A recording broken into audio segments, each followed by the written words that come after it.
Hello everybody, welcome back to another YouTube video. As always, I am Timothy Kennedy and today we will be talking about Megan 2.0. I remember when the first one came out and I figured this was their planning of a new generation to have their own Chucky. And to my surprise, it actually hit extremely well, including for me. I mean, the comedy elements, the horror, it basically followed the same plot line of Chucky to the T, and we all loved it, especially in modern times with AI and robots. It was great. It was an absolute banger, and I don't know anybody that actually disliked it now that I think about it. And then I was blessed to see Megan show up at Halloween Horror Nights, not just in the dancing little show that it had, but they ended up showing up on this Blumhouse sort of Terror Tramp thing, and it's like a mini maze for Megan, and I thought it was really dope to experience that. Will she get her own maze this year? Or will she show up on the tram once more? One does not know. But as I sat down in the theater and was preparing to watch what I thought would possibly be a sequel to a great horror slasher thriller film, boy was I surprised when I actually found out I was watching a Marvel movie. This one is completely different, at least genre-wise. Like whatever you thought was in the first movie, this is something completely else.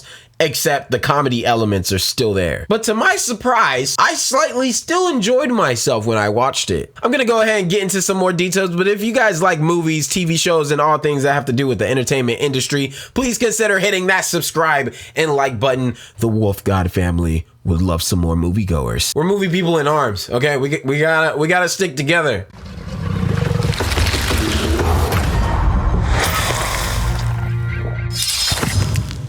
Megan 2.0 decided in this film to completely just delve into the person of being like a meme heavy comedy action movie. I don't know when they decided to do that or when they decided to go in that direction. You know, I'm actually not sure if that was after all like the TikTok videos of her dancing went viral or something like that. But I think that was when they were like, nope, we need to pivot expeditiously, but you know, that's what they went with. I will say the plotline of Megan having to go up against another killer robot is actually pretty dope, considering we can see the future of this franchise and how it can prolong itself. I will say I didn't like the fact that the other doll, or well, I guess the other robot, just looked like a human cyborg when Megan at least was supposed to be a doll. Like I would have liked it if it was another doll, kind of. I mean, that would have kept another creepy element if someone else's kind of psycho doll was doing that, not really like an AI robot. But I guess they decided to cut off all horror elements at its fullest. I mean, them making her this girl boss superhero robot, it obviously makes it to where they have to push off the horror elements, and me as a horror fanatic, I was a little bit sad about that. We have so many action movies and fighting franchises that I genuinely have never seen a horror movie completely just swap genres that quickly before. This is like if I watched Halloween and they remade it, and this time Michael Myers is essentially a spy trying to be an anti-hero and save the planet instead of just murdering everyone in Haddonfield. Violet McGraw and Allison Williams return to play the cast, and I genuinely like the whole arc of them basically forming into this odd mother-daughter situation they had going on. Both clearly have been developing their technological skills, especially Katie, and I can see them basically trying to make more of these, mixing maybe all three of them to work together in the future movies, making them half cyborg, because they did have certain arms that were showed to make them be like, oh look, they can be on par with robots, they don't have to be replaced. So I can see them deciding to make it like a 3 spy movie. I also didn't mind that Cole and Tess character was in the mix still. You know, usually side characters in the original get the boot and they're kind of just there for the vibes, but I feel like they were actually incorporated pretty well. They also gave them something literally to do throughout the film, which usually they just have them for a couple of scenes, do a little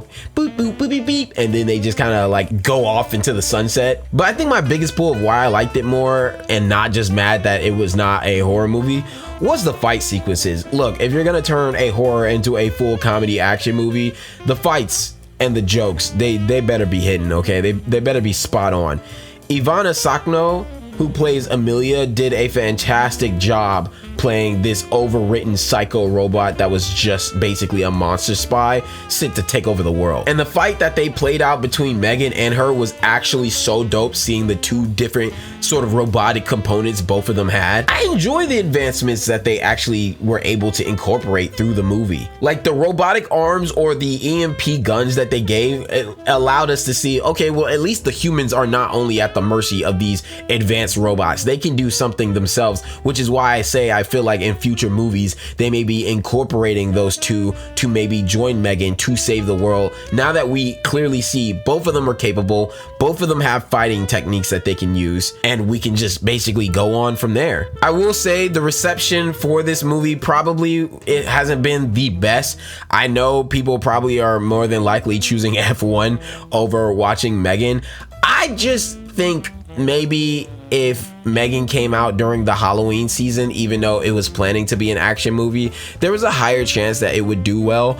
I don't really know if Megan is a blockbuster summer sort of movie, but them changing genres to a superhero sort of action adventure film instead of a horror film was the obvious reason why they decided to release this in June anyways, because they know that's when all the action big blockbuster movies go out in the first place. And unfortunately, I think this one missed its mark quite a bit. Overall, I enjoyed this movie more than I thought I would. I will say some plot armor kind of had me shaking my head in the theater a little bit. There was this one moment where Megan and Gemma and this other guy were like all hiding away from Amelia. Mind you, Amelia was able to track them down through this entire party off of a 1-second mistake that Megan did. Right? She was able to track them down, absolutely stop both police officers, and yet somehow Megan then talks to Gemma saying she needs her to go do something, and the advanced robot didn't pick that up. The advanced robot that could probably hear everything within a 50-yard radius could not hear Megan talking to Gemma around the corner.